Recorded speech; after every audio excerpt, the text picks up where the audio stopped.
New clip of Twitch streamer Hasan Piker, or I guess, Hasanavi, is going around, is making the rounds. And I don't even know what to say before you watch this. I mean, this is extremely weird behavior, bro. Just, it really is. Take a look. Also, you might have noticed some changes behind me. I finally framed the Cutie Cinderella newspaper from 9/11, the morning of 9/12, the newspaper right there. The newspaper that covered 9/11. It's now officially sitting behind me, and I moved the North Korean poster up in place of the fan art. We're going to find a new place to put all the fan art. Don't you worry. Okay. But in any case, ladies and gentlemen, boys, girls, and MBs, that's a PSA 10, by the way. That 9/11 poster, or not, the 9/11 news article is a PSA 10. Like, if someone were to make an AI-generated meme video of Hasan, and they're trying not to overdo it, like they're trying to make it seem somewhat realistic, this is what it would be like. Like, oh yeah, I got my own fan art behind me, and next to that, I'm putting the 9/11 newspaper next to it. Like, bro, what? And let me be clear, I don't have an issue with anyone collecting newspapers and like headlines of historical events. As a matter of fact, I do think that's pretty cool. What I find weird is putting that right next to your own fan art, and the fan art's like, got Kaya being all cute there, and then Hasan, I don't know what's going on with him, but is he wearing armor or something? I can't really tell from the webcam, which blurs the background a little bit. That's what I find weird, though. Like, here's fan art of me some artist was nice enough to make, and right next to them, I'm going to put this horrific tragedy framed. Like, what goes through your mind where you don't notice that that's kind of like a weird vibe? How do you not think of that? And again, from Hasan, the same guy who previously said that America deserved 9/11, and then like tried to walk it back on his uncle's show, The Young Turks, when he had that somewhat interview or whatever you want to call it with Cenk Uygur, his uncle.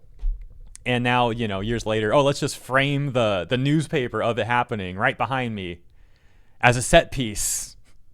Totally tone deaf. And then there's the whole thing where he's like specifically trying to appeal to non-binary people. And it's like, surely everyone sees what he's doing, right? The desperate appeal. Hey, boys, girls, and NBs. Yes, because if you're non-binary, definitely watch the broadcast. Become a tier 3 subscriber. Okay. A lot of people live paycheck to paycheck. Life is not easy. But be sure you save some money up to kick his direction, because he's got it worse. I mean, think about it. He grew up extremely privileged, extremely wealthy and rich his entire life. But then later on in life, he realized, wait, I'm actually anti-capitalist. Can you imagine how difficult that would be? I mean, look at the guy. He lives very humbly.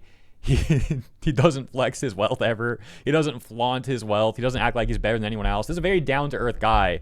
Definitely worth shaving some money off the top to kick his direction, even if life is a struggle. I mean, you do want to support the movement, don't you? And for anyone not familiar with how Hasan was so desperate to try to run damage control after he made those statements about 9/11, as we have Hasan with his uncle Cenk Uygur and the aforementioned show The Young Turks. Joining me now is Hasan Piker.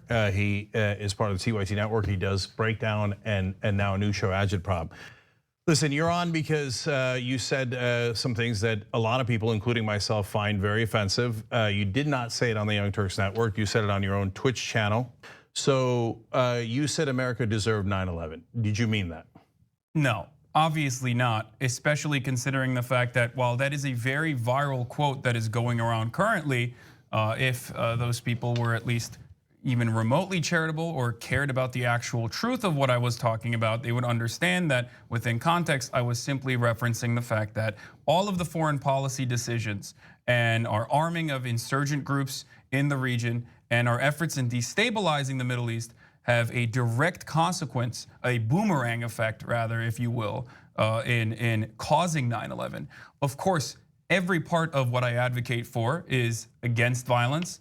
I abhor violence. I think it's awful. So let's unpack this already, and there's a bit more. But the first thing he does is try to gaslight people. Oh, you're not being very charitable. Bro says something horrible and then says that you guys are the ones not being charitable. I mean, that's just ridiculous. Then he tries to define what he said differently. He makes a completely different take.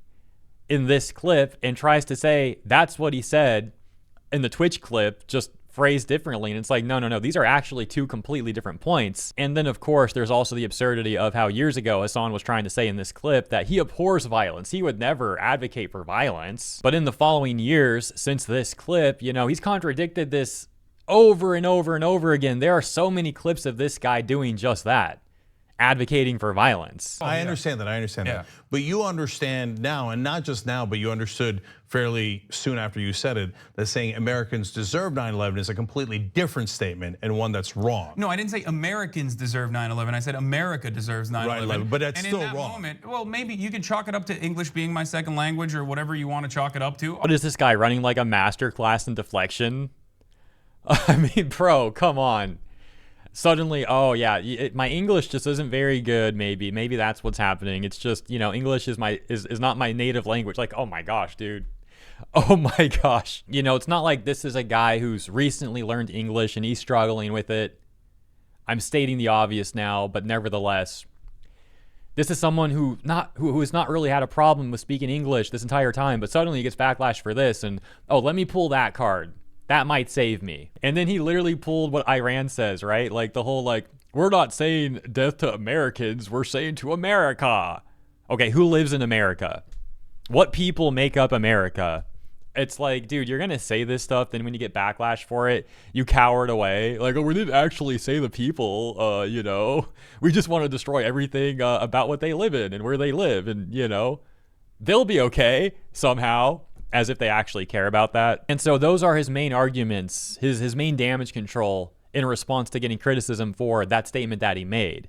But just so you know, to be fair, the full video of him addressing this is just under 18 minutes long, so there is a bit more. Elsewhere in the news today is this breaking document that surfaced. It is from November 22nd, but as mentioned, this has been going around over the last 24 hours specifically, where apparently a regular viewer of Hasan was making threats to a U.S. senator and that senator's family. The offense description reading, the defendant did threaten to assault and in the life of redacted a member of the immediate family of a U.S. senator with intent to retaliate against the U.S. senator on account of the performance of his official duties. Subject's brother, redacted, expressed he was unsurprised that subject would make a threatening call to a politician or politician's spouse.